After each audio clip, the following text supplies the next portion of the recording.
तो बच्चों इस चैप्टर का एक जो मेजर पोर्शन था वो हम कर चुके हैं, that is commercial bank and credit creation bye commercial banks. ठीक है, काफी इंपॉर्टेंट और काफी अच्छे टॉपिक्स थे। अब हम आते हैं लास्ट टॉपिक इस चैप्टर का जो है वो है, या लास्ट हाफ कहा जाए इसको, सेकेंड हाफ बोल सकते हैं, वो है बच्चों आपका central bank, the central bank.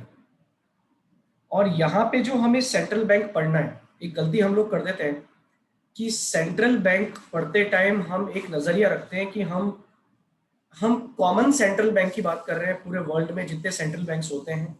ठीक है, वो रखो आप, गलत नहीं है, लेकिन अल्टीमेटली जो हमारे नजर में होना चाहिए वो इंडिया का सेंट्रल बैंक होना चाहिए, और इंडिया की पॉलिसीज हमारे दिमाग में होनी चाहिए कि हमारे इंडिया में सेंट्रल बैंक किस तरह से काम करता है। हम सेंट्रल बैंक को पढ़ रहे हैं और मोस्ट ऑफ द फंक्शंस पूरे वर्ल्ड में सेम है, उसमें कोई दो राय नहीं, लेकिन जो हमारा नजरिया होना चाहिए बच्चों वो होना चाहिए for India, for Indian purposes, for RBI. ठीक है, वो हम लोगों को पढ़ना है। एक गलती बहुत सारे बच्चे कर जाते हैं कि ज़्यादा ही कॉमन सोचने लगते हैं, लेकिन हमारा जो यहाँ ऑब्जेक्टिव है वो होना चाहिए फॉर इंडिया। ठीक है, तो बच्चों हमारा टॉपिक जो आज से स्टार्ट हो रहा है वो है द सेंट्रल बैंक। अब सेंट्रल बैंक मतलब क्या है भाई? सीधा सा इसका मतलब है पिताजी। किसके पिताजी? बैंकिंग सिस्टम के पिताजी। बैंकिंग सिस्टम के पिताजी, और इनके बच्चों के नाम क्या है? कमर्शियल बैंक जितने भी हैं वो सब इनके बच्चे हैं, है ना? तो पिताजी का जैसे फैमिली पे कंट्रोल होता है, कितना पैसा आ रहा है, कितना पैसा जा रहा है, कौन रात को देर से घर पे आता है, कौन जो नहीं खाने की चीज है उसको भी खा रहा है, कौन सिगरेट पीता है, कौन क्या करता है, पिताजी का पूरा कंट्रोल जैसे घर पे होता है, उसी तरह से सेंट्रल बैंक जो होता है उसका कंट्रोल पूरे बैंकिंग सिस्टम पे होता है। और साथ ही साथ सेंट्रल बैंक के कुछ और काम भी होते हैं। जैसे हमारा जो घर होता है उसमें पिताजी का पहला काम तो क्या है? कंट्रोल तो करते ही है वो, लेकिन दूसरा काम वो क्या करते हैं कि हमारे घर का खर्चा भी चलाते हैं। हमारे घर का जो पैसे से रिलेटेड जो भी ट्रांजेक्शन वगैरह होते हैं वो सब वो करते हैं। इसी तरह से बच्चों हमारी जो गवर्नमेंट होती है, उस गवर्नमेंट को जो पैसों के रिगार्डिंग जरूरत पड़ती है, या उनके अकाउंट्स मेंटेन करना, या उनके लिए एक्सपेंडिचर करना, या उनके लिए पैसा रिसीव करना, वो सब कौन करता है? सेंट्रल बैंक करता है। ठीक है, इसी तरह से कुछ और काम जरूरी होता है, जैसे घर का जो पैसा बचा के रखा जाता है वो कहाँ रखा होता है? पिताजी के पास रखा होता है। उसी तरह से जो गवर्नमेंट अपना पैसा बचा करके या डिपॉजिट करके रखती है वो कहाँ रखती है? सेंट्रल बैंक के पास रखती है। तो इसी तरह से मान लो जैसे परिवार में एक मुखिया होता है, जैसे हमारे घर में पिताजी जो है वो एक लीडिंग अथॉरिटी है, उसी तरह से हमारी कंट्री का जो बैंकिंग सिस्टम है, जिसमें कई सारे छोटे छोटे कमर्शियल बैंक्स आते हैं और फाइनेंशियल इंस्टीट्यूशंस आते हैं, उन सभी के पिताजी के तौर पे, या एक अथॉरिटी जो उन सब पे कंट्रोल करे, उनको फाइनेंस करे, और उनके जो भी पॉलिसीज वगैरह है उस पर पूरा कंट्रोल करे, वो कौन होता है बच्चों? The central bank. ठीक है, तो सेंट्रल बैंक जो है ये अलग अलग हो सकते हैं, ये सब लोग याद रखें। जैसे इंडिया में जो हमारा सेंट्रल बैंक है उसका नाम है रिजर्व बैंक ऑफ इंडिया। अब जैसे यूनाइटेड किंगडम से, यूके, वहां के सेंट्रल बैंक का नाम क्या है? The bank of federal England. Reserve system. ठीक है, क्या नाम है? द बैंक ऑफ इंग्लैंड, ये कहा जा सकता है, वहां पे बैंक का नाम है। तो याद रखें कि अलग अलग कंट्रीज में बैंक्स को अलग अलग नाम से पुकारा जाता है, सेंट्रल बैंक्स को। और इंडिया में सेंट्रल बैंक का नाम क्या है? Reserve bank of India. ये सभी लोग याद रखेंगे, है ना? ये काफी एक अच्छी नॉलेज वाली बातें हैं जो मैंने लिखवाई है, और तुम सबको पता है, वैसे तुम सबको मालूम है, क्योंकि जो बहुत सारी बड़ी बड़ी बातें हैं वो तुम्हें मैं ऑलरेडी बता चुका हूँ। याद करो, मैंने लास्ट चैप्टर में तुम्हें मॉनेटरी पॉलिसी समझाई थी। बेटा वो मॉनेटरी पॉलिसी कौन बनाता है? वो मॉनेटरी पॉलिसी बनाने का काम भी सेंट्रल बैंक करता है, और मॉनेटरी पॉलिसी को चेंज अगर उसमें करना है या कंट्रोल करना है तो वो काम भी सेंट्रल बैंक ही करता है, मतलब रिजर्व बैंक ऑफ इंडिया करता है। कितने नोट्स इशू होने हैं, कितनी करेंसी इशू होनी है। अच्छा, सेंट्रल बैंक कौन सी करेंसी इशू करता है बच्चों? 1 रुपीज के अलावा, 1 सेकेंड, एक सेकंड बच्चों, हाँ, सबको मेरी आवाज आ रही है? एक्चुअली किसी का कॉल आ गया था, कर नहीं सकते कल। यस हाँ, सर। तो मैंने आप यस लोगों को सर। बच्चों ये बताया था कि सेंट्रल बैंक का एक काम होता है कि सेंट्रल बैंक क्या करता है? नोट्स इशू करता है। ये सबसे जरूरी काम होता है सेंट्रल बैंक का, नोट्स इशू करता है, करेंसी इशू करता है, कॉइन्स वगैरह। लेकिन मैंने तुम्हें बताया था कि एक ऐसी करेंसी है जो सेंट्रल बैंक इशू नहीं करता, कोई बताएगा मेरे को कौन सी है? 1 रुपए का सिक्का। 1 रुपए। 1 रुपी करेंसी जो है वो कौन इशू करता है? फाइनेंशियल डिपार्टमेंट ऑफ इंडिया, जो फाइनेंस डिपार्टमेंट है हमारा वो इशू करता है, या फाइनेंस मिनिस्ट्री बोल सकते हो, वो इशू करता है। ठीक है, उसके अलावा जितने भी है वो सब कौन इशू करता है? आरबीआई इशू करता है। और जितने भी नोट है उनपे आरबीआई के सिग्नेचर होते हैं, आरबीआई के गवर्नर के। लेकिन जो 1 रुपए का होता है ना बेटा, उस पे जो सिग्नेचर होता है 1 रुपए के नोट पे, वो सिग्नेचर किसका होता है? जो फाइनेंस मिनिस्टर होता है, फाइनेंस मिनिस्ट्री का, उसके सिग्नेचर होते हैं, है ना। ये थोड़ी अजीब बात है, और ये एक मतलब ऐसा नहीं है कि कोई ये बहुत सिग्निफिकेंस रखता है इकोनॉमी में, इसका कोई सिग्निफिकेंस नहीं है। बस ये एक रिप्रेजेंटेटिव थिंग है कि आप ये शो करना चाहते हो कि आरबीआई 100% नहीं है ना, गवर्नमेंट भी अपना कंट्रोल रखती है, ऐसी बात नहीं है ना। बस ये रिप्रेजेंट करने वाली चीज है और कुछ नहीं। तो सेंट्रल बैंक का एक बहुत जरूरी काम होता है नोट्स इशू करना, ये हम लोगों ने समझा था। और तुम्हें ये भी मालूम होगा, मैंने बताया था कि अगर गवर्नमेंट को, सॉरी, अगर सेंट्रल बैंक को नोट्स इशू करने हो तो बच्चों क्या करना होता है, ये मैंने बताया था कि 200 करोड़ के बराबर क्या रखना होता है? बताओ क्या रखना होता है? Gold. And foreign exchange. Gold. ठीक है, गोल्ड एंड फॉरेन एक्सचेंज। और उसमें से मैंने तुम्हें स्पेसिफिक लिमिट भी बताई थी, सिर्फ बोल के बताया था, मैंने लिख के नहीं बताया था कि गोल्ड उसमें से कितने का रखते हो? 115 करोड़ का, और 85 करोड़ का आप क्या रखते हो? फॉरेन करेंसी रखते हो, है ना। तब जाके आप नया जो नई मनी है वो इशू कर पाते हो, नई करेंसी इशू कर पाते हो। ये हमने बहुत समझा हुआ है, मतलब जितनी आप करेंसी इशू करते हो उसको आप उतनी ही वैल्यू की कमोडिटीज से, जिसको हम गोल्ड एंड फॉरेन करेंसी के नाम से जानते हैं, उससे आप बैक भी करते हो, है ना। ऐसा नहीं होता कि बैंक ने, सेंट्रल बैंक ने नोट इशू कर दिए और वो हवा हवाई बातें, सिर्फ नोट इशू हो रहे हैं उसके पीछे कुछ है ही नहीं। नहीं, हमारे इंडिया में जितनी करेंसी इशू होती है उसको उतने ही वैल्यू के गोल्ड एंड फॉरेन करेंसी से बैक किया जाता है कि इतने रुपए का गोल्ड हमारे पास है और फॉरेन करेंसी है, तब जाके हम उतनी ही वैल्यू की करेंसी।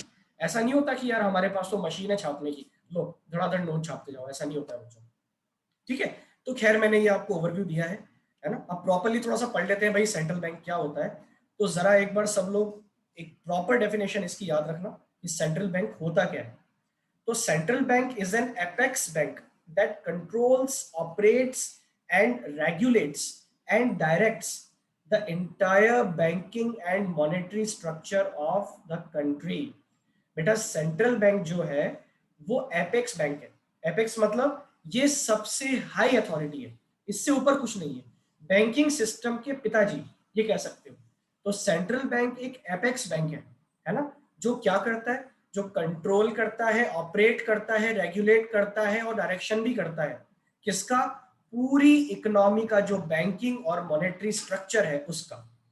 बैंकिंग स्ट्रक्चर हम जानते हैं, और मॉनेटरी स्ट्रक्चर का मतलब क्या होता है बच्चों? कि जितनी मनी हमारे यहाँ पे कंट्री में सर्कुलेशन में है, जो मनी से रिलेटेड स्ट्रक्चर है, जो पैसा हमारे यहाँ घूम रहा है, जो फॉरेन करेंसी के मुकाबले में हमारी करेंसी की वैल्यू चल रही है, ये सब क्या कहलाता है बच्चों? मॉनेटरी स्ट्रक्चर कहलाता है ना। तो बैंकिंग स्ट्रक्चर और मॉनेटरी स्ट्रक्चर, इन दोनों स्ट्रक्चर्स को कंट्रोल, ऑपरेट, रेगुलेट और डायरेक्ट कौन करता है? सेंट्रल बैंक करता है। याद रखें, चार काम क्या करते हैं ये? कंट्रोल करते हैं, ऑपरेट करते हैं, रेगुलेट करते हैं, डायरेक्ट भी करते हैं। ठीक है, चलाते भी यही है, ठीक है, कंट्रोल भी यही करते हैं, रेगुलेशन भी यही लाते हैं और डायरेक्शन भी यही रखते हैं। ठीक है, अल्टीमेटली सारा काम जो बैंकिंग सिस्टम का और मॉनेटरी सिस्टम का है वो कौन करता है? सेंट्रल बैंक करता है। ठीक है, अगली जरूरी बात, क्यों कहते हैं इसको एपेक्स बैंक? ये सबसे हाई एंड बैंक क्यों है हमारे यहाँ पे? It is known as Apex Bank as it occupies the topmost pole position in monetary and banking system of our country. इसको एपेक्स इसलिए कहते हैं बच्चों कि इसकी टॉप पोजीशन है, इससे ऊपर हमारे बैंकिंग सिस्टम में कुछ भी नहीं है। ये थोड़ा गलत हो गया, बहुत फनी वे में। ये पार्किंग सिस्टम नहीं है, बैंकिंग सिस्टम है ना। वेट मैं इसको सही कर देता हूँ, 1 सेकेंड। बड़ी अजीब चीज हो गई है, कोई बात नहीं, है ना। तो बच्चों मॉनेटरी और बैंकिंग सिस्टम जो है हमारी कंट्री का, उसकी टॉप अथॉरिटी है सेंट्रल बैंक। ठीक है, अब आता है बच्चों सेंट्रल बैंक का नाम क्या है हमारे यहाँ पे। ठीक है, तो वो आपको बताया जाएगा पढ़ो भाई क्या लिखा है, all the financially developed countries have their on central bank. जितनी भी डेवलप्ड कंट्रीज हैं उन सब का अपना सेंट्रल बैंक होता है। India central bank is reserve bank of India, RBI जिसको हम बोलते हैं, ठीक है। यूके में जो बैंक का नाम है बच्चों वो क्या नाम है, बैंक ऑफ इंग्लैंड, ठीक है। जो यूनाइटेड किंगडम्स में जो बैंक का नाम है वो क्या नाम है, बैंक ऑफ इंग्लैंड।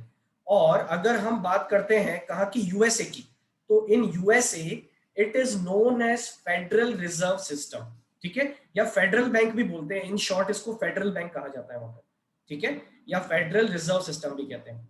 तो सेंट्रल बैंक एक है, नाम अनेक है, हर कंट्री में नाम इसका अलग अलग होता है, ठीक है। लेकिन कई बार बच्चों कोई काफी सारी कंट्रीज ऐसी होती है जो खुद कंट्रोल नहीं कर पाती, या उनके पास ऐसे रिसोर्सेज नहीं होते कि वो अपने बैंकिंग सिस्टम को या मॉनेटरी सिस्टम को चला पाए। क्योंकि देखो एक मैं तुम्हें बहुत कॉमन बात बता रहा हूँ, ये वैसे किसी बुक में लिखा हुआ नहीं है लेकिन मैं तुम्हें बता रहा हूँ कि जैसे हम लोगों के ऊपर ब्रिटिश रूल था, तो हम लोगों पर से जब ब्रिटिश रूल हटा तो हम लोगों ने ये कोशिश की कि हर चीज में हम अपने रूल्स एंड रेगुलेशंस लेके आए, हम हर चीज में पैरों पर खड़े हो जाएं, हमें किसी और पे डिपेंड रहने की जरूरत नहीं है। लेकिन कई सारी कंट्रीज ऐसी होती है बच्चों जो इस प्रॉब्लम से नहीं निकल पाती है ना। उनके ऊपर कंट्रोल किसी और का होता था, कॉलोनिज्म उनके ऊपर होता था, और जब कॉलोनिज्म उन पे फिनिश होता है, जब टर्मिनेट होता है, उसके बाद जब वो खुद के पैरों पे खड़े होने की कोशिश करती तो नहीं हो पाती, तो वो खुद का एक सेंट्रल बैंक नहीं मैनेज कर पाती, ठीक है। तो कई बार जो बड़ी बड़ी बड़ी कंट्रीज तो नहीं बोलूंगा मैं, कई ऐसी कंट्रीज हैं जो लेस डेवलप्ड हैं, वो दूसरे कंट्री का जो बैंक है उनको ये रिक्वेस्ट करती है कि आप एज अ सेंट्रल बैंक हमारे यहाँ पे काम करो। वो बदले में चार्जेस भी लेते थे और वो बदले में आपका पूरा बैंकिंग सिस्टम ऑपरेट कर देते हैं, ठीक है, ऐसा होता है, ठीक है। लेकिन इसकी सर अप्रोच, लेकिन रिजर्व बैंक ऑफ इंडिया तो इंडिपेंडेंस से पहले स्टैब्लिश हो गया था। बेटा हो गया था लेकिन कौन चलाता था उसको उसके पहले? ब्रिटिश गवर्नमेंट चलाती थी सर। बिल्कुल, ब्रिटिश गवर्नमेंट चलाती थी, है ना। लेकिन कई सारी कंट्रीज में ऐसा नहीं था कई सारी कंट्रीज में ये प्रॉब्लम थी कि उनका खुद का सेंट्रल बैंक अभी भी नहीं है। जैसे तुम हमारा ही देखो, हमारे पास अभी भी तुम देखोगे तो बहुत सारे अभी भी ऐसे एक्ट्स हैं, ऐसे कानून हैं जो ब्रिटिश टाइम के अभी तक हमारे ऊपर चल रहे हैं। हम धीरे धीरे उनको चेंज करने की कोशिश करते हैं लेकिन हम उनको चेंज नहीं कर पाए। जैसे इंडियन कॉन्ट्रैक्ट एक्ट है, वो अभी तक 1875 का है जो चल रहा है अभी तक। अब तुम सोच के देखो, अभी तक वो चल रहा है। पार्टनरशिप एक्ट है, वो अभी तक 1932 का चल रहा है, ठीक है। कंपनीज एक्ट हमारे यहाँ बहुत पहले का चल रहा था, खैर वो ब्रिटिश टाइम का नहीं था, 1956, लेकिन उसको चेंज करके हमने 2013 में नया कंपनीज एक्ट हम लेके आए, है ना। तो कई सारी चीजें हैं जो उनके टाइम की हमारे यहाँ चलती है ना। लेकिन हमारी अच्छी बात यह है कि हमने अपना बैंकिंग सिस्टम एक खड़ा किया और हमने अपने रूल्स एंड रेगुलेशन से उसको चलाया, है ना। लेकिन कई सारी कंट्रीज ऐसे नहीं कर पाती, ठीक। तो सब ज्यादा डिटेल, पाकिस्तान का भी खुद का बैंकिंग सिस्टम है क्या? पाकिस्तान का है ना यार, पाकिस्तान का कैसे नहीं है, डेफिनेटली है, खुद का बैंकिंग सिस्टम है उनका, ठीक है।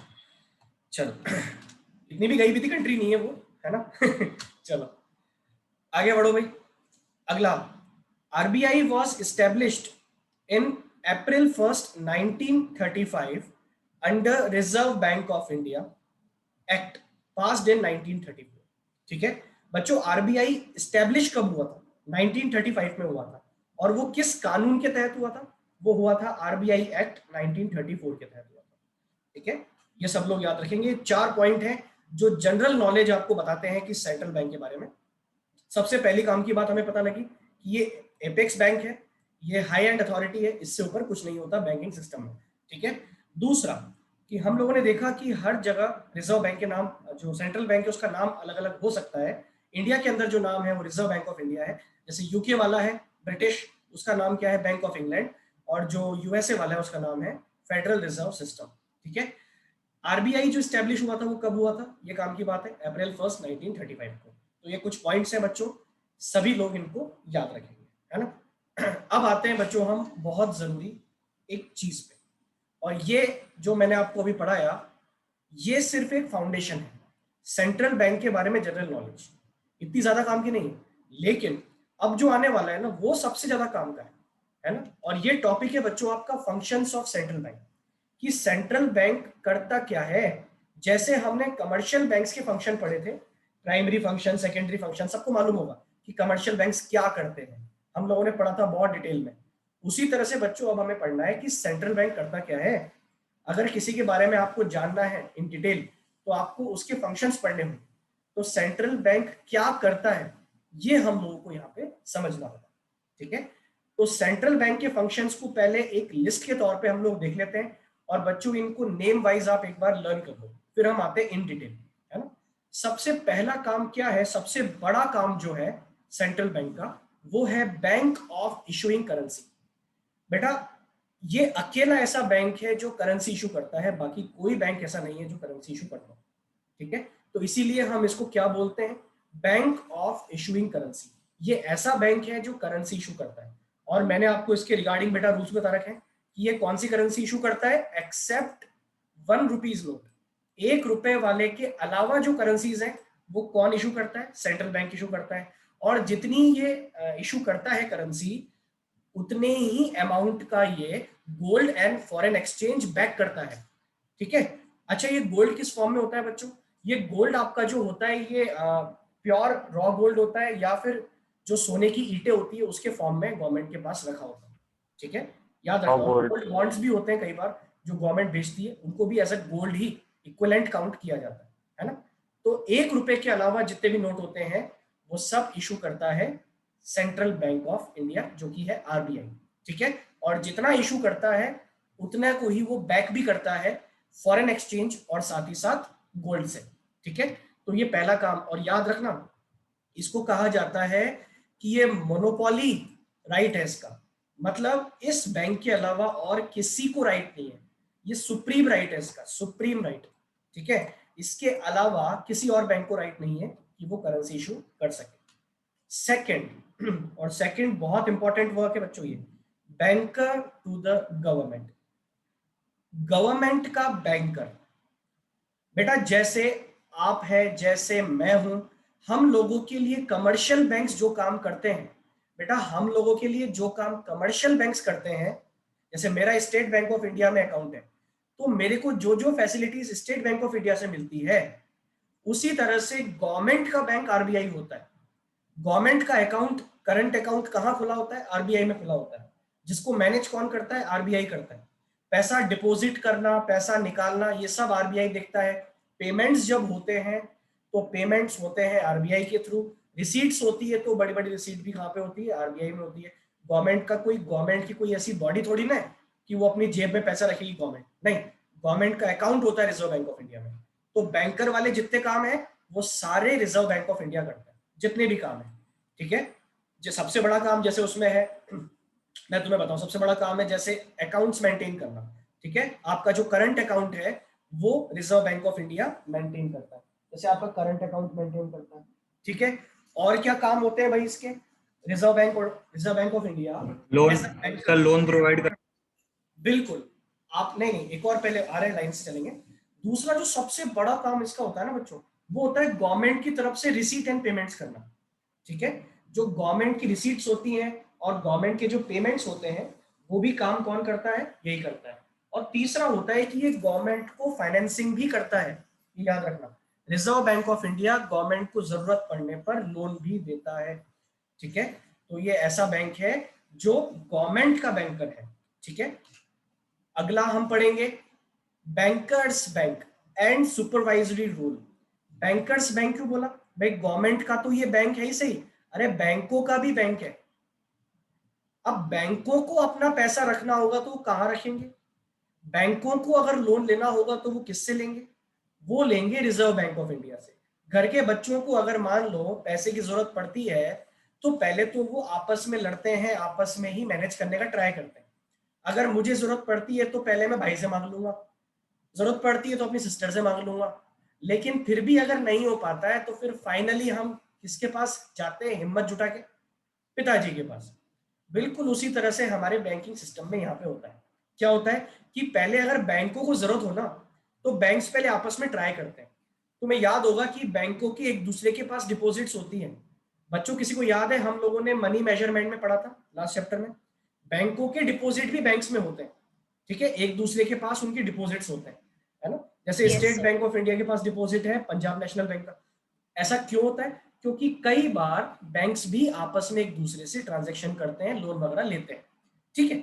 अब जब बैंक आपस में निपटा लेते हैं तो ठीक है, लेकिन मान लो कि नहीं होता है मैनेज, तो सबसे लास्ट ऑप्शन क्या होता है फिर? रिजर्व बैंक ऑफ इंडिया, है ना। वहां जाते हैं और वो बैंकों का बैंक है, वो आपको मनी भी दे देगा, वो आपको लोन दे भी देगा, आपका पैसा रख भी लेगा, सब कुछ वो काम कर देगा। आप अपना डिपॉजिट भी करवा सकते हो उनके पास, आप उनसे मनी भी ले सकते हो, बहुत सारा काम कर सकते हो।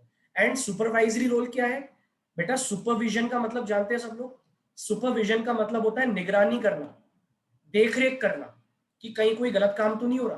तो जो बैंक्स होते हैं, उन बैंक्स का सुपरविजन भी कौन करता है? आरबीआई करता है, कि भाई बैंक्स जो हैं क्या वो रूल्स के अकॉर्डिंग चल रहे हैं, क्या वो गिवन लिमिट में ही आपको एक्सक्यूज मी लोन दे सर, रहे हैं, क्या वो आपको इंटरेस्ट एक रीजनेबल रेट पे दे रहे हैं। बेटा एक मिनट, पहले मेरे को फिनिश करने दो, ठीक है। इन सब बातों पे कंट्रोल कौन करता है? सुपरविजन कौन करता है? देखरेख कौन करता है?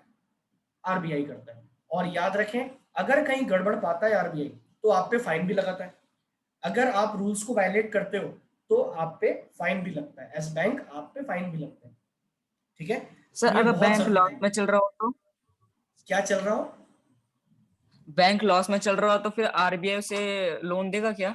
डेफिनेटली देगा, डेफिनेटली देगा, क्योंकि एक बहुत जरूरी सेंट्रल बैंक का एक काम होता है इंडियन बैंकिंग सिस्टम को सुचारू रूप से चलाना, स्मूथली रन करवाना।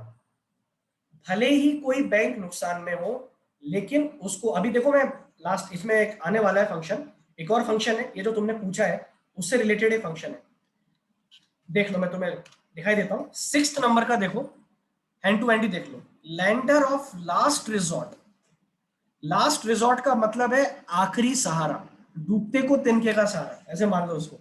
जब आपकी कोई हेल्प नहीं करेगा तो आरबीआई जरूर हेल्प करेगा।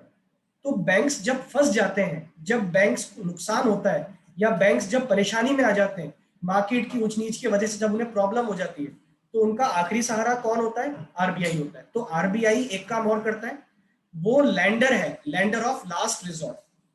वो बैंक्स का एक आखिरी सहारा है, वो लोन देने का काम कर देता है। वो किसी भी कंडीशन में आपको लोन दे देंगे। हाँ देखो, हो सकता है कि वो आपको रेट बढ़ा करके दे दे। अभी हम लोग पढ़ेंगे जिस रेट पे आरबीआई जिस रेट पे आरबीआई कमर्शियल बैंक्स को लोन देता है, उसको क्या कहते हैं बच्चों? Repo rate, bank rate. ठीक है। और सर सपोज आरबीआई के पास ही तो पैसा। ऐसा कैसे हो सकता है बेटा? आरबीआई तो इशुइंग अथॉरिटी है, उसके पास पैसा क्यों नहीं होगा? Sir sir sir economic crisis हो गया तो फिर? क्राइसिस हो गया तो ये नया इशू कर देंगे, और क्राइसिस हो ही नहीं सकते। देखो पहली बात तो आरबीआई कभी भी क्राइसिस होने देता नहीं है, और क्राइसिस अगर होते हैं तो उसके अकॉर्डिंग मनी में भी चेंजेस होते हैं। ये तुम समझोगे अभी लास्ट जब वर्क आएगा इसका, क्रेडिट कंट्रोल, वहां पे हम समझेंगे। देखो कंट्री में कितना पैसा चल रहा है, बैंक्स कितने लोन दे रहे हैं, ये सब पे पूरा लगाम जो है वो किसके हाथ में? रिजर्व बैंक ऑफ इंडिया के हाथ में। मैं तुम्हें वही तो बता रहा हूँ। एक होती है बच्चों रिवर्स रेपो रेट, अभी हम पढ़ेंगे। रिवर्स रेपो रेट क्या होती है? कि जब कमर्शियल बैंक्स अपना पैसा आरबीआई में जमा करा देते हैं, तो उनको जो इंटरेस्ट मिलता है ये बिल्कुल वही है जो हम कमर्शियल बैंक के साथ करते हैं ना, कि मेरा पैसा स्टेट बैंक ऑफ इंडिया में जमा है, फिक्स डिपॉजिट है, उस पर बैंक इंटरेस्ट देगा, और मैं जब बैंक से लोन लूंगा तो बैंक मुझसे इंटरेस्ट लेगा। उसी तरह से आरबीआई भी करता है भाई। आरबीआई कमर्शियल बैंक्स को लोन देता है जिस पे इंटरेस्ट लेता है, और कमर्शियल बैंक जो होते हैं वो अपना डिपॉजिट भी आरबीआई के पास कराते हैं। जब उनके पास मनी ज्यादा हो जाती है, उनको लगता है कि यार 1-2 दिन के लिए हमें जरूरत नहीं पड़ रही है इसकी, है ना, जैसे सैटरडे आ गया, अब 2 दिन के लिए इनके पास पैसा फालतू पड़ा है, उनको पता है कि लोग विड्रॉ नहीं करते, तो 2 दिन के लिए क्या करवा देते हैं? रिजर्व बैंक में डिपॉजिट करवा देते हैं, इंटरेस्ट मिल जाता है उसको 2 दिन का, है ना। तो याद रखें। लेकिन हाँ, हमेशा एक कॉमन सेंस जो वहां पे था वो यहाँ पे है। तुम खुद बता दो मेरे को, रेपो रेट ज्यादा होगी या रिवर्स रेपो रेट ज्यादा होगी? कॉमन सेंस लगा के बताओ। आरबीआई जिस रेट से लोन देगा वो ज्यादा होगी, या डिपॉजिट पे इंटरेस्ट देगा वो ज्यादा होगी? दोनों में से कौन सी रेट ज्यादा होगी? Repo rate. Sir repo rate. Repo rate ज्यादा होगी, ऑब्वियसली ज्यादा होगी, है ना। चलो खैर, ये एक जनरल नॉलेज वाली बात है। वैसे ये जितनी रेट्स हैं, इकोनॉमी पे इनका क्या इंपैक्ट पड़ता है, ये सब हम बहुत डिटेल में पढ़ने वाले हैं 7th नंबर का जो आएगा, क्रेडिट कंट्रोल, ठीक है। इस टॉपिक में भी सबसे इंपॉर्टेंट ये है जब 7th वाला हम पढ़ेंगे, ठीक है। एक मिनट, ये मानवेंद्र क्या बोल रहा है? गवर्नमेंट बजट पास करती है तो क्या वो आरबीआई से लोन लेके देती है? नहीं बेटा, जब गवर्नमेंट बजट पास करती है, और वैसे तुम पढ़ोगे अगले चैप्टर में, बजट के दो रिजल्ट होते हैं, सरप्लस होता है और डेफिसिट होता है।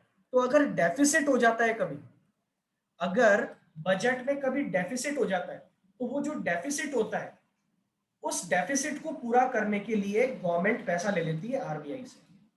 ठीक है, ये जिज्ञासा है तुम्हारे मन में आ रही है, काफी अच्छी है ना। लेकिन बेटा थोड़ा सा पेशेंस, अभी सब चैप्टर में आने वाले है ना, आगे चैप्टर भी आएंगे, वहां पे भी आएंगे। ठीक है, तो हम लोग कहां पर थे? पहला हो गया था, दूसरा हो गया था, तीसरा भी हो गया था, फोर्थ हमें पढ़ना था। ठीक है, तो जरा फोर्थ देखो बच्चों, क्या है? Custodian of foreign exchange reserve. बच्चों हमारी पूरी कंट्री में जितना भी फॉरेन एक्सचेंज है, फॉरेन एक्सचेंज सब लोग समझते हैं, फॉरेन मनी का जो हमारे पास जो फॉरेन मनी है या फॉरेन मनी के रिजर्व्स हैं, वो जितनी भी फॉरेन मनी हमारे पास कंट्री में है, उसकी कस्टडी या उसकी देखरेख कौन करता है? आरबीआई करता है, याद रखना।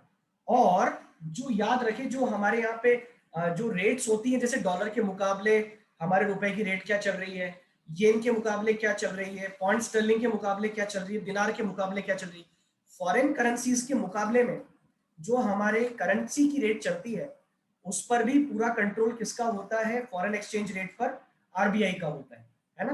तो याद रखें, ये फॉरेन एक्सचेंज पर भी पूरा कंट्रोल रखती है। और आपके यहाँ पे कंट्री में जितने फॉरेन एक्सचेंज करने वाले होते हैं ना, उन पर भी इनका कंट्रोल है। जैसे बैंक्स पे इनका कंट्रोल होता है ना, वैसे फॉरेक्स पे भी इनका कंट्रोल होता है।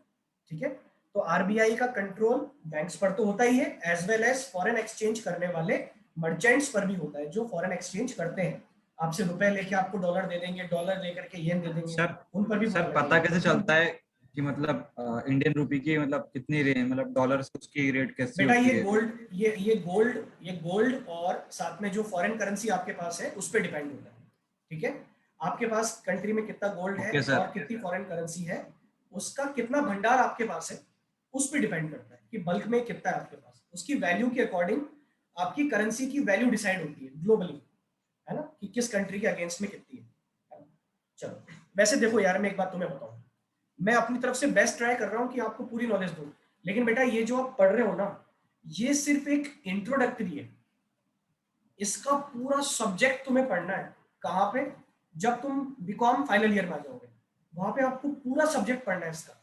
यहाँ तक कि इसका सब्जेक्ट आपको बेटा सीए में पढ़ने को भी नहीं मिलेगा, ये सब्जेक्ट तुम्हें पढ़ने को मिलेगा जब तुम ग्रेजुएशन करोगे, वहां पे पूरा सब्जेक्ट आएगा इसका, है ना। तो वहां पे तुम डिटेल में पढ़ना है इसको, पूरी बुक आती है मोटी इसकी, है ना। तो सिर्फ पास होने के लिए नहीं, जैसे बहुत सारे लोग करते हैं कि चलो बीकॉम में तो यार मार्क्स लगे, क्या करना है, पास ही होना है ना। नॉलेज के लिए पढ़ना बेटा, क्योंकि एक बात मैं आपको बताऊं कि जब आप, थोड़ी ये लीग सेट की बात हो रही है, किसी का यहाँ पे है क्या बेटा टारगेट लेक्चरर बनने का? किसी को लेक्चरर बनना है तुम में से? टीचर नहीं बोल रहा हूं मैं, लेक्चरर जो कॉलेजेस में होते हैं, लेक्चरर बनने की इच्छा है किसी की? वो तो हैंड रेस करो, देखिए एक बार कौन कौन है। जिज्ञासा मेरे मन में भी है, कौन है भाई? कोई करना चाहता है? कोई नहीं करना चाहता, गजब हो गया। तो कमाल है, एक ने भी हैंड रेस नहीं किया। तो जब आप लेक्चरशिप करते हो ना, तो आपको एक एग्जाम देना पड़ता है जिसको कहते हैं NET exam, national eligibility test. हो सकता है तुम में से किसी ने नाम सुना होगा इसका। नेट एग्जाम आप क्लियर करते हो तो आप लेक्चररशिप के लिए एलिजिबल हो जाते हो। फिर लेक्चररशिप के एग्जाम्स होते हैं, वो आप दे सकते हो। मैंने खुद ने ये 3 बार दिया हुआ है, लेकिन मैं क्लियर नहीं कर पाया। और ये मेरी लाइफ का, सीए से भी ज्यादा, ये मेरी लाइफ का दिया हुआ सबसे हार्ड ये एग्जाम था जो मैंने दिया था, सबसे हार्ड। ठीक है, इसको मैंने बहुत ट्राई किया। इसमें तो यहाँ तक कि नेगेटिव मार्किंग भी नहीं होती, लेकिन फिर भी लोग पास नहीं कर पाते, तुक्के भी सही नहीं बैठते, है ना। तो ये नेशनल एलिजिबिलिटी टेस्ट होता है ना, ये लेक्चरशिप के लिए होता है। और बेटा इसमें सब्जेक्ट जो आते हैं ना, इसमें इकोनॉमिक्स पूरी आती है, मनी एंड बैंकिंग भी आती है। तो अगर आपका टारगेट नेट है तो आपको ये बहुत ध्यान से पढ़ना चाहिए। प्लस जब आप ग्रेजुएशन करोगे तो अभी आपको बहुत अच्छे से इसको पढ़ना होगा, अगर आप आगे बढ़ना चाहते हो लेक्चरशिप के लिए, है ना। खैर, ये एक नॉलेज की बात मैंने बताई आप लोगों को। आगे बढ़ते हैं। फिफ्थ वाला वर्क क्या है बच्चों इसका? Clearing house function. मुझे बताओ भाई, किसी ने नाम सुना है पहले क्लियरिंग हाउस? क्या होता है? किसी ने तो सुना होगा। सर वो लोकसभा और राज्यसभा मतलब वो अरे नहीं नहीं नहीं पास। नहीं नहीं नहीं, नहीं बेटा, वो क्लियरिंग हाउस नहीं है ना, इसका मतलब चेक कुछ और होता है। बोलो बोलो बोलो, हाँ बोलो दिव्यांशी बोलो। चेक क्लियर करते हैं। बिल्कुल करेक्ट, चेक क्लियर करते हैं, सही बात। चेक जहां क्लियर होते हैं उसको कहते हैं क्लियरिंग हाउस। अरे तुम्हें मालूम होना चाहिए ना, देखो मैं बताता हूँ तुम लोगों को, सिस्टम याद है सबको चेक क्लियर होने का।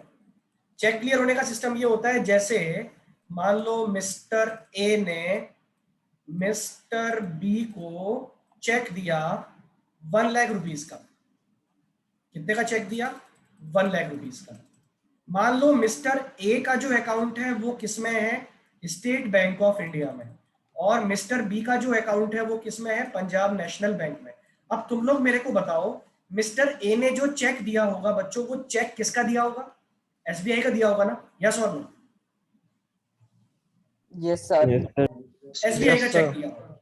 अब जब मिस्टर बी जाएंगे अपने बैंक में, मिस्टर बी जाएंगे भाई साहब पीएनबी में, और पीएनबी में एक फॉर्म भरेंगे, और एक ड्रॉप बॉक्स होता है, अगर तुम कभी गए हो बैंक में तो उसको कहते हैं ड्रॉप बॉक्स। उस ड्रॉप बॉक्स में आप चेक डाल दोगे, ठीक है? फिर वहां से एक दिन में ड्रॉप बॉक्स में जितने चेक आते हैं, बैंक, वो पंजाब नेशनल बैंक क्या करेगा, वो सारे चेक निकालेगा, और सारे चेक निकाल के उस सिटी का या उस डिस्ट्रिक्ट का जो क्लियरिंग हाउस होता है वहां भेज देगा। और ये क्लियरिंग हाउस क्या है? ये क्लियरिंग हाउस एक बीच की कड़ी है, जो बैंकों के बीच की कड़ी का काम करती है। इसका बीच का रोल है, एक मीडिएटर है। कैसे? कि ये क्लियरिंग हाउस काम करता है कि ये पंजाब नेशनल बैंक से चेक लेगा 1 लाख रुपीज का, और ये पूछेगा किससे? स्टेट बैंक ऑफ इंडिया से, कि भाई साहब ये मिस्टर ए का चेक है जो आपके बैंक से इशू हुआ है 1 लाख रुपीज का, जरा आप हमें चेक करके बताओ क्या मिस्टर ए के अकाउंट में सफिशिएंट अमाउंट है? फिर एसबीआई वाले बताते हैं कि हाँ सर डेफिनेटली सफिशिएंट अमाउंट है, तो क्लियरिंग हाउस वाले क्या बोलते हैं? तो भाई काट दो। तो ये 1 लाख रुपीज यहां से क्या हो जाते हैं? डिडक्ट हो जाते हैं, ठीक है? और क्लियरिंग हाउस इंफॉर्मेशन दे देता है किसको? पंजाब नेशनल बैंक को। और पंजाब नेशनल बैंक वही अमाउंट जो वहां से कट के आया है वो किसके अकाउंट में क्रेडिट कर देता है? पंजाब नेशनल बैंक में जो मिस्टर बी का अकाउंट है उसमें क्रेडिट करता है। यहां से हो गया डेबिट, यहां हो गया क्रेडिट। लेकिन ये डेबिट क्रेडिट ये आपस में डायरेक्ट नहीं करते, एसबीआई और पीएनबी। ये कैसे करते हैं? क्लियरिंग हाउस के थ्रू। और अब तुम खुद ही समझ जाओ कि क्लियरिंग हाउस जो है इस पे कंट्रोल किसका होता है? बता दो भाई किसका होता है? आरबीआई। आरबीआई। Central bank. पिताजी का कंट्रोल है भाई, है ना? भाई दो भाई अगर आपस में लड़ जाए तो लड़ाई की नौबत ही मत आने दो भैया, आप तो जो भी उनके बीच में भी ट्रांजेक्शन हो रहे हैं उन पे कंट्रोल कर लो, है ना? तो याद रखें कि इस पर भी कंट्रोल किसका होता है? आरबीआई का। तो आरबीआई की ही एक सेवा होती है, एक सर्विस है क्लियरिंग हाउस। लेकिन ये जो मैंने एग्जांपल दिया है सिर्फ एक नहीं होता बेटा। पीएनबी के अंदर मान लो 10 बैंकों के चेक आते होंगे, इसी तरह से एसबीआई के अंदर भी 10 बैंकों के चेक आते होंगे। तुम सोचो ये सारे चेक मिलके कहां जाते हैं? क्लियरिंग हाउस में। और सारे बैंकों के पास एक दूसरे की इंफॉर्मेशन जाती है, डेली ये काम होता है, डेली। तभी तो सोचो तुम, इतना बड़ा काम है, इसलिए तो तुमको याद होगा कि चेक क्लियर होने में 3 से 4 दिन लगते हैं। यस और नो? सही कह रहा हूं? Yes sir. Yes sir. ठीक है? तो ये क्लियरिंग हाउस सर्विस भी आरबीआई देता है, ये भी आरबीआई की सर्विस होती है, ठीक है? और लास्ट क्या होता है बच्चों? लास्ट होता है क्रेडिट कंट्रोल। ये तो मैंने समझा ही दिया तुम्हें, लेंडर ऑफ लास्ट रिजॉर्ट, डूबते को तिनके का सहारा, जो जिसको कोई लोन नहीं देगा उसको कौन लोन देगा? रिजर्व बैंक ऑफ इंडिया, है ना? चलो, और लास्ट होता है बच्चों क्रेडिट कंट्रोल। क्रेडिट कंट्रोल का मतलब है कि पूरे इंडिया में, हाँ बोलो जल्दी बोलो बेटा, टाइम होने वाला है। सर मतलब वो लोन भी किस बेसिस पे, जैसे कोलैटरल या फिर किसी चीज के हिसाब से लोन देते हैं क्या आरबीआई वाले, या फिर कैसे ही? आरबीआई वाले लोन दे देते हैं यार, वो डिपेंड करता है बैंक कौन सा है। देखो यहाँ पे रिजर्व वेरी नहीं करता, वेरी करता है interest rate. Interest rate very करता है ना? कि आरबीआई किस Yes, रेट sir. पे आपको इंटरेस्ट देता है ना? और याद रखना आरबीआई जिस रेट पे सर आपको डायरेक्ट इंटरेस्ट आरबीआई से देगा, भी लोन दे सकते हैं क्या? कौन? हम जैसे लोग, हाउस होल्ड्स? नहीं हाँ सर, हाउस होल्ड बैंक ले या सकते हैं, तो पर जो बड़े बड़े बिजनेसमैन है वो। नहीं नहीं नहीं, बिल्कुल नहीं, नहीं बिल्कुल नहीं नहीं। कोई सर। हाँ बेटा, सिर्फ गवर्नमेंट को राइट है और बैंक्स को राइट है आरबीआई से लोन लेने, है ना, सिर्फ गवर्नमेंट और बैंक्स, कमर्शियल बैंक जो होते हैं। उसके अलावा कोई कितना बड़ा बिजनेसमैन हो, भले आपका 500 या 1000 करोड़ का बिजनेस क्यों ना हो, आप ये दलील नहीं दे सकते कि मेरा बहुत बड़ा बिजनेस है, आप मेरे को लोन दे दो, है ना, ऐसा नहीं हो सकता। ठीक है, तो क्रेडिट कंट्रोल का मतलब ये होता है कि बैंक्स कितना लोन दे रहे हैं, लोन पे कितना इंटरेस्ट रेट ले रहे हैं, और कितनी डिपॉजिट ले रहे हैं, और डिपॉजिट पे कितना इंटरेस्ट दे रहे हैं, इन सब पर भी पूरा कंट्रोल किसका होता है? रिजर्व बैंक ऑफ इंडिया का। हम पढ़ेंगे इसमें दो तरह के मेजर होते हैं, क्वालिटेटिव और क्वांटिटेटिव। हम पढ़ेंगे रेट्स वगैरह कितने तरह की होती है, ये सब पढ़ने वाले हैं।